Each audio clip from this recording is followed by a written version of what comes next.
So ayan mga kadrama-rama, alam ko pong inaabangan niyo po no, yung next na mangyayari po dito sa abot kami na pangarap dahil sobrang nakaka-tense na nga po no. At saka nakaka-excite na nga din po talaga no yung mga nangyayari ngayon every episode po talaga na pinapakita ng director. At alam naman po talaga natin no, na noon pa man talaga is talagang naalibadbaran na nga po itong si ano eh. Parang iba na yung kanyang nararamdaman talaga dito kay Zoe simula nung marinig talaga ni Giselle about sa rumor talaga ni Zoe na meron ba itong boyfriend at si Dax pa daw yun, diba? Tapos naisip din ni RJ na si Zoe papatulan niya yung kanyang papatulan niya si Dax.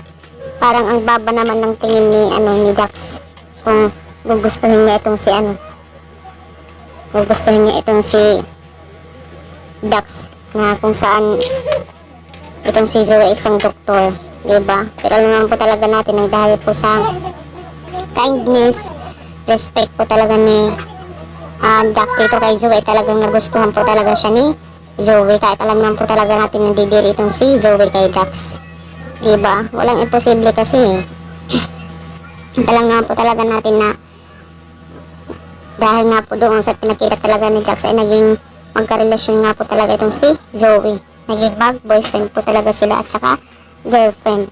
At possible din po talaga may nangyari po talaga sa kanilang dalawa kasi nung last na kita nila talagang nagalit nga po itong si Zoe dahil ang tagal nga din po talaga ni Dax na hindi nagpakita sa kanya, ganito ganyan. Tapos parang itong doon si Dax may ibang babae dahil nakita niya doon sa mall, which is kapatid lang daw po niya itong si Dax na kasama niya doon sa mall. Talagang nagalit pa nga itong si Zoe dahil nga po siguro sa galit niya at possible talaga buntis talaga itong si Zoe, no? At sasabihin ni Giselle na, Zoe, buntis ka pala at si Dax pala ang ama, diba? Magsisinungaling ka na naman dahil dyan ka na naman talaga magaling eh, diba? Sana nga po no, kung tama man yun yung haka-haka na buntis itong si Zoe. Tingnan na lang po talaga natin mga kadrama.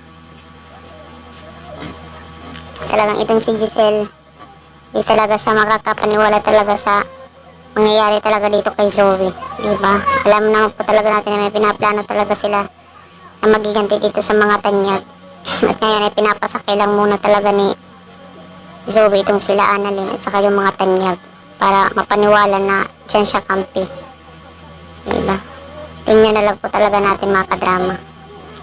Sana nga po wala nang lusot itong si Zoe kung ano pa man talaga yung mangyari sa kanya at malaman na talaga nila na totoo talagang si Dax talaga officially yung kanyang karelasyon. Dahil alam naman po talaga natin na isang si Giselle gagawa talaga siya ng paraan para malaman niya talaga ang lahat. Dahil noon pa man talaga ay may kutob na talaga siya kay Zoe at alam niya na nagsisinungaling talaga ang batang to, diba? Parang ang bigat ng loob ni Giselle dito kay Zoe dahil alam naman po talaga natin na hindi siya totoong tanyag, wala siyang dugong tanyag kundi si Annalyn lang, sobrang bait na bata. So mga kadrama, yun lang po. Huwag niyo pong kalimutan na i-like, i-share, at subscribe yung aking channel para sa susunod na video ay ma-update ko po kayo. So yun lang po. Maraming salamat again. Bye mga kadrama. Abangan.